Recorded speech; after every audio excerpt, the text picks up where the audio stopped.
ก็เช้ามื้อนี้ผู้ข่าปลาทำมาชมมาบริเวณน้ำพุงวัดตะโงอำเภอตะโงใต้เรือไปเห็นไหมเห็นคนมายามลุงเนี่ยคนที่ชักลักเห็นลุงที่ทางใต้ใต้สะพานบ้านตะโงมีคนเห็นลุงในป่าเลย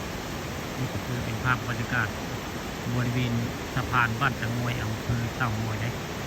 บรรยากาศก็มืดฟ้ามืดฝนนะทำผ้าของคนที่โต๊ะเมื่อคืนนี้ฝนตกได้บ้านตะโงอำเภอตะโงเมื่อคืนนี้วันเสาร์นะนี่คือวันเสาร์เนี่ยมันวันเสาร์นี่กับบรรยากาศก็อึมครึมเลย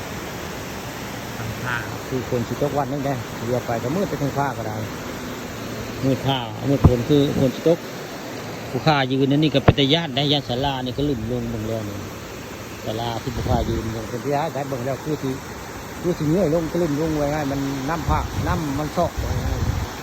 น้ำมันเซาะมายืนนี่ก็อยากเชื่ออยู่ได้ยืนในศาลาก็อยากเชื่อได้พี่น้องนะแต่หากเบิ่งแล้วก็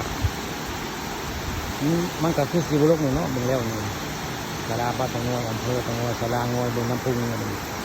นี่ก็เป็นภาพบรรยากาศน้ำพุงแห้งพาดังล้นบ้านตะโงเลยพี่น้องนี่บรรยากาศก็เบิ่งโดยรวมแล้วก็อยากคือเป็นตาตึ้งแห่พี่น้องคือถ้ามันไปยังมันตึ้งแห่ก็อยากคือนะพี่น้องบันไดมักตึ้งแห่เสียมองก็จะคือพี่น้องนี่คือภาพบรรยากาศพาดังล้นบ้านตะโงต้นผู้พ้นพังเนี่ยผู้พังแห้งเนี่ยเบิ่งแล้วก็ยุบตัวลงเลยครับผมปลาที่ดินยุบรถเบิ่งแล้วอะไรนี่จริงก็น้ำทอทางใต้แล้วมันก็ยุบนะครับเป็นฮักเป็นยุบลงคือกันนะผมมันถ่ายได้ก็ได้จะเป็นภาพบรรยากาศตอนเช้านะคือถ้าถ่ายทางเพิ่งศาลาเนาะลงไป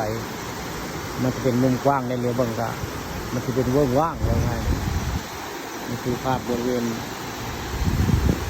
น้ำตกน้ำโตนบ้านตะโงอำเภอเต่างอยแหละนี่ครับบรรยากาศตอนเช้านะคือค่าปาราคามพาชม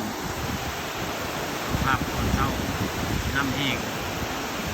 บริเวณน้ำพุงบ้านตะโงอำเภอตะโงนะมาให้มาชมบรรยากาศพิซซ่าเงี้ยเต้มองกามน้ำคือน้ำคับที่เป็นน้ำใสจะได้เลย